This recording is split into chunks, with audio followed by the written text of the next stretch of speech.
नमस्कार सभी साईं भक्तों को ओम साईं राम। आज हम अध्ययन करेंगे पावन ग्रंथ श्री साईं सच्चरित्र का अध्याय 23।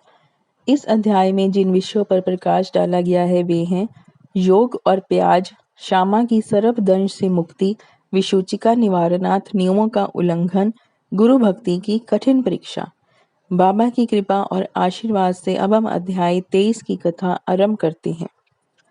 वस्तुतः मनुष्य त्रिगुण में 3 गुण अर्थात सत्व, रज, तम है तथा माया के प्रभाव से ही उसे भासित होने लगता है कि मैं शरीर हूँ। दैहिक बुद्धि के आवरण के कारण ही वह ऐसी धारणा बना लेता है कि मैं ही कर्ता और उपभोग करने वाला हूँ और इस प्रकार वह अपने को अनेक कष्टों में स्वयं फंसा लेता है। फिर उसे उससे छुटकारे का कोई मार्ग नहीं सूझता। मुक्ति का एकमात्र उपाय है गुरु के श्री चरणों में अटल प्रेम और भक्ति।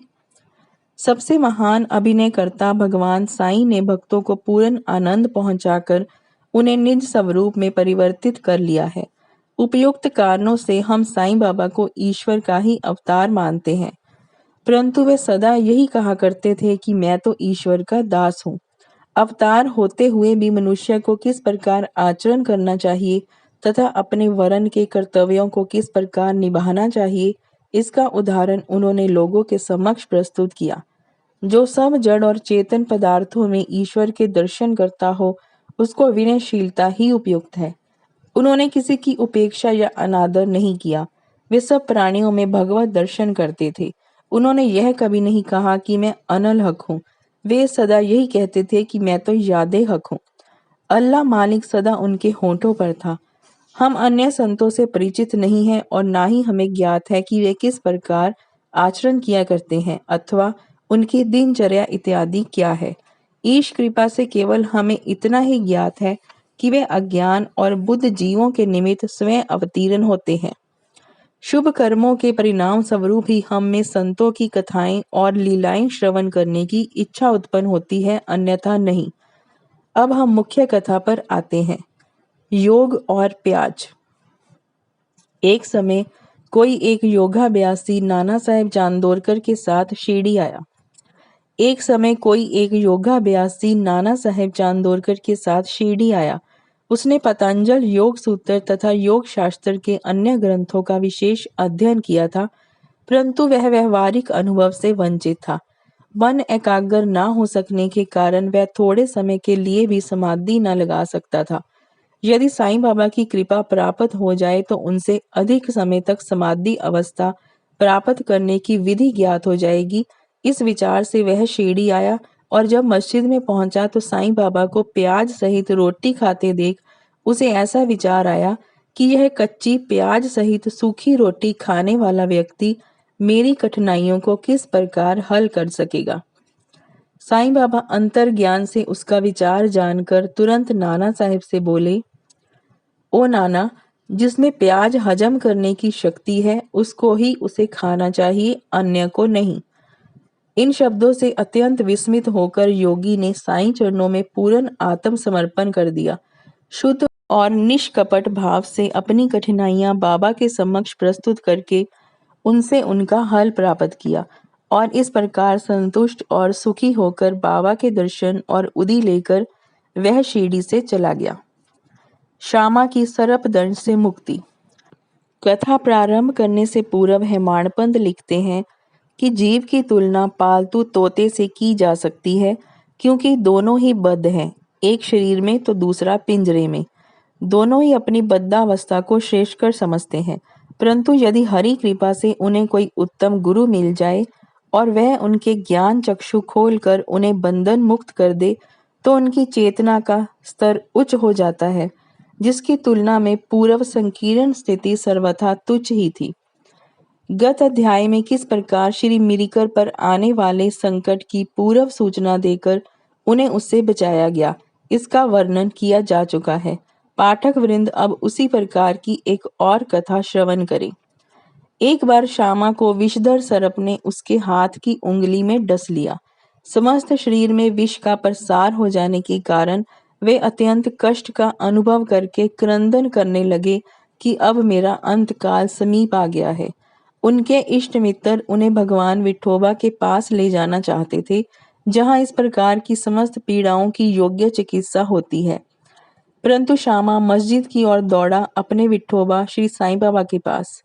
जब बाबा ने उन्हें दूर से आते देखा तो वे झिड़कने और गाली देने लगे। वे क्रोधित होकर बोले, अरे ओ नादान कृतघ्न बम्मन, ऊपर मत चढ़, सावधान यदि ऐसा किया तो। और फिर गर्जन करते हुए बोले, हट, दूर हट, नीचे उतर। श्री साईं बाबा को इस प्रकार अत्यंत क्रोधित देख श्यामा उलझन में पड़ गया और निराश होकर सोचने लगा कि केवल मस्जिद ही तो मेरा घर है और साईं बाबा मात्र असहायों के आश्रयदाता हैं, और जब वे ही इस प्रकार मुझे यहाँ से भगा रहे हैं तो मैं अब किसकी शरण में जाऊं। उसने अपने जीवन की आशा ही छोड़ दी और वहीं शांति पूर्वक बैठ गया। थोड़े समय के पश्चात जब बाबा पूर्वतः शांत हुए तो श्यामा ऊपर आकर उनके समीप बैठ गया। तब बाबा बोले, डरो नहीं, तिल माथर भी चिंता मत करो, दयालु फकीर तुम्हारी अवश्य रक्षा करेगा। घर जाकर शांति से बैठो और बाहर ना निकलो। मुझ पर विश्वास कर निर्भय होकर चिंता त्याग दो। उन्हें घर भिजवाने के पश्चात ही पीछे से बाबा ने तात्या पाटिल और काका साहेब दीक्षित के द्वारा यह कहला भेजा कि वह इच्छानुसार भोजन करें, घर में टहलते रहें, लेटे नहीं और ना ही शयन करें। कहने की आवश्यकता नहीं कि आदेशों का अंगरक्षक पालन किया गया और थोड़े समय में ही वे पूर्ण स्वस्थ हो गए। इस विषय में केवल यही बात स्मरण योग्य है कि बाबा के शब्द हट, दूर हट, नीचे उतर श्यामा को लक्ष्य करके नहीं कहे गए थे, जैसा कि ऊपर से प्रतीत होता है, वरन उस सांप और उसके विष के लिए यह आज्ञा थी, अर्थात श्यामा के शरीर में विष ना फैलने की आज्ञा थी। अन्य मंत्र शास्त्रों के विशेषज्ञों की तरह बाबा ने किसी मंत्र या मंत्रोयुक्त चावल या जल आदि का प्रयोग नहीं किया। इस कथा और इसी प्रकार की अन्य कथाओं को सुनकर साईं बाबा के चरणों में यह दृढ़ विश्वास हो जाएगा कि यदि माया युक्त संसार को पार करना हो तो केवल श्री साईं चरणों का हृदय में ध्यान करो। हैजा महामारी। एक बार शिरडी विसूचिका यानी हैजा के प्रकोप से दहल उठी और ग्रामवासी भयभीत हो गए। उनका पारस्परिक संपर्क अन्य गांव के लोगों से प्राय समाप्त सा हो गया। तब गांव के पंचों ने एकत्रित होकर दो आदेश प्रसारित किए। प्रथम, लकड़ी की एक भी गाड़ी गांव में ना आने दी जाए और द्वितीय, कोई भी बकरे की बलि ना दे। इन आदेशों का उल्लंघन करने वालों को मुखिया और पंचों द्वारा दंड दिया जाएगा। बाबा तो जानते ही थे कि यह सब केवल अंधविश्वास ही है और इसी कारण उन्होंने पंचों के आदेशों की कोई चिंता ना की। जब यह आदेश लागू थे तभी एक लकड़ी की गाड़ी गांव में आई। सबको ज्ञात था कि गांव में लकड़ी का अधिक अभाव है, फिर भी लोग उस गाड़ी वाले को भगाने लगे। यह समाचार कहीं बाबा के पास पहुंच गया। तब वह स्वयं वहां आए और गाड़ी वाले से गाड़ी मस्जिद में ले चलने को कहा। बाबा के विरुद्ध कोई चूंच पहाड़ तक न कर सका। यथार्थ में उन्हें धूनी के लिए लकड़ियों की अत्यंत आवश्यकता थी और इसलिए उन्होंने वह गाड़ी मोल ले ली। एक महान अग्निहोत्र की तरह उन्होंने जीवन भर धूनी को चैतन्य रखा। बाबा की धूनी दिन रात प्रज्वलित रहती थी और इसलिए वे लकड़ियां एकत्रित करके रखते थे। बाबा का घर अर्थात मस्जिद सबके लिए सदैव खुली थी। उसमें किसी ताले चाबी की आवश्यकता नहीं थी।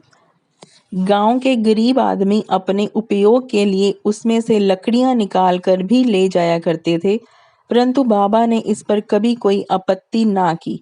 बाबा तो संपूर्ण विश्व को ईश्वर से ओत-प्रोत देखते थे, इसलिए उनमें किसी के प्रति घृणा या शत्रुता की भावना ना थी। पूर्ण विरक्त होते हुए भी उन्होंने एक साधारण गृहस्थ का सा उदाहरण लोगों के समक्ष प्रस्तुत किया।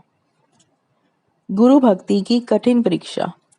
अब देखिए दूसरे आदेश की भी बाबा ने क्या दशा की। वह आदेश लागू रहते समय कोई मस्जिद में एक बकरा बलि देने लाया गया। वह अत्यंत दुर्बल, बूढ़ा और मरने ही वाला था। उस समय मालेगांव के फकीर पीर मोहम्मद उर्फ बड़े बाबा भी उनके समीप ही खड़े थे। बाबा ने उन्हें बकरा काटकर बलि चढ़ाने को कहा। श्री साईं बाबा बड़े बाबा का आदर किया करते थे, इस कारण वे सदैव उनके दाहिनी ओर ही बैठा करते थे। सबसे पहले वे ही चिलम पीते और फिर बाबा को देते, बाद में अन्य भक्तों को। जब दोपहर को भोजन परोस दिया जाता, तब बाबा बड़े बाबा को आदर पूर्वक बुलाकर अपने दाहिनी ओर बिठाते और तब सब भोजन करते। बाबा के पास जो दक्षिणा एकत्रित होती, उसमें से वे 50 रुपया प्रतिदिन बड़े बाबा को दे दिया करते थे। जब वे लौटते तो बाबा भी उनके साथ 100 कदम तक जाया करते थे। उनका इतना आदर होते हुए भी जब बाबा ने उनसे बकरा काटने को कहा, तो उन्होंने अस्वीकार कर स्पष्ट शब्दों में कह दिया कि बलि चढ़ाना व्यर्थ ही है। तब बाबा ने श्यामा से बकरे की बलि देने के लिए कहा। वे राधा कृष्ण माई के घर जाकर एक चाकू ले आए और उसे बाबा के सामने रख दिया। राधा कृष्ण माई को जब कारण का पता चला, तो उन्होंने चाकू वापस मंगवा लिया। अब श्यामा दूसरा चाकू लाने के लिए गए, किंतु बड़ी देर तक मस्जिद में ना लौटे। तब काका साहेब दीक्षित की बारी आई। वह सोना सच्चा तो था, परंतु उसको कसौटी पर कसना भी अत्यंत आवश्यक था। बाबा ने उनसे चाकू लाकर बकरा काटने को कहा। वे साठेवाड़ा से एक चाकू ले आए और बाबा की आज्ञा मिलते ही काटने को तैयार हो गए। उन्होंने पवित्र ब्राह्मण वंश में जन्म लिया था और अपने जीवन में वे बलि कृत्य जानते ही ना थे। यद्यपि हिंसा करना निंदनीय है, फिर भी वे बकरा काटने के लिए उदित हो गए। सब लोगों को आश्चर्य था कि बड़े बाबा एक यवन होते हुए भी बकरा काटने को सहमत नहीं है और यह एक सनातन ब्राह्मण बकरे की बलि देने की तैयारी कर रहा है। उन्होंने अपनी धोती ऊपर चढ़ा फेंटा कस लिया और चाकू लेकर हाथ ऊपर उठाकर बाबा की अंतिम आज्ञा की प्रतीक्षा करने लगे। बाबा बोले, अब विचार क्या कर रहे हो? ठीक है, मारो। जब उनका हाथ नीचे आने ही वाला था, तब बाबा बोले, ठहरो, तुम कितने दुष्ट हो, ब्राह्मण होकर तुम बकरे की बलि दे रहे हो। काका साहेब चाकू नीचे रखकर बाबा से बोले, आपकी आज्ञा ही हमारे लिए सब कुछ है, हमें अन्य आदेशों से क्या। हम तो केवल आपका ही सदैव स्मरण तथा ध्यान करते हैं और दिन रात आपकी आज्ञा का ही पालन किया करते हैं। हमें यह विचार करने की आवश्यकता नहीं कि बकरे को मारना उचित है या अनुचित, और ना हम इसका कारण ही जानना चाहते हैं। हमारा कर्तव्य और धर्म तो निसंकोच होकर गुरु की आज्ञा का पूर्णतः पालन करने में है। तब बाबा ने काका साहिब से कहा कि मैं स्वयं ही बलि चढ़ाने का कार्य करूंगा। तब ऐसा निश्चित हुआ कि तकिए के पास जहां बहुत से फकीर बैठते हैं, वहां चलकर इसकी बलि देनी चाहिए। जब बकरा वहां ले जाया जा रहा था, तभी रास्ते में गिरकर वह मर गया। भक्तों के प्रकार का वर्णन कर श्री हेमाड पंत यह अध्याय समाप्त करते हैं। भगत 3 प्रकार के हैं, पहला उत्तम, दूसरा मध्यम और तीसरा साधारण। प्रथम श्रेणी के भगत वे हैं जो अपने गुरु की इच्छा पहले से ही जानकर अपना कर्तव्य मानकर सेवा करते हैं। द्वितीय श्रेणी के भगत वे हैं जो गुरु की आज्ञा मिलते ही उसका तुरंत पालन करते हैं। तृतीय श्रेणी के भगत वे हैं जो गुरु की आज्ञा सदैव टालते हुए पग पग पर त्रुटि किया करते हैं। भगत गण यदि अपनी जागृत बुद्धि और धैर्य धारण कर दृढ़ विश्वास स्थिर करें, तो निस्संदेह उनका आध्यात्मिक ध्येय उनसे अधिक दूर नहीं है। श्वासोच्छ्वास का नियंत्रण, हठ योग या अन्य कठिन साधनाओं की कोई आवश्यकता नहीं है। जब शिष्य में उपयुक्त गुणों का विकास हो जाता है और जब अग्रिम उपदेशों के लिए भूमिका तैयार हो जाती है, तभी गुरु स्वयं प्रकट होकर उसे पूर्णता की ओर ले जाते हैं। अगले अध्याय में बाबा के मनोरंजक हास्य विनोद के संबंध में चर्चा करेंगे। यहाँ हमारा अध्याय 23 समाप्त होता है। श्री सद्गुरु साईनाथ अर्पण वस्तु। शुभम भवत। श्री सच्चिदानंद सद्गुरु साईनाथ महाराज की जय।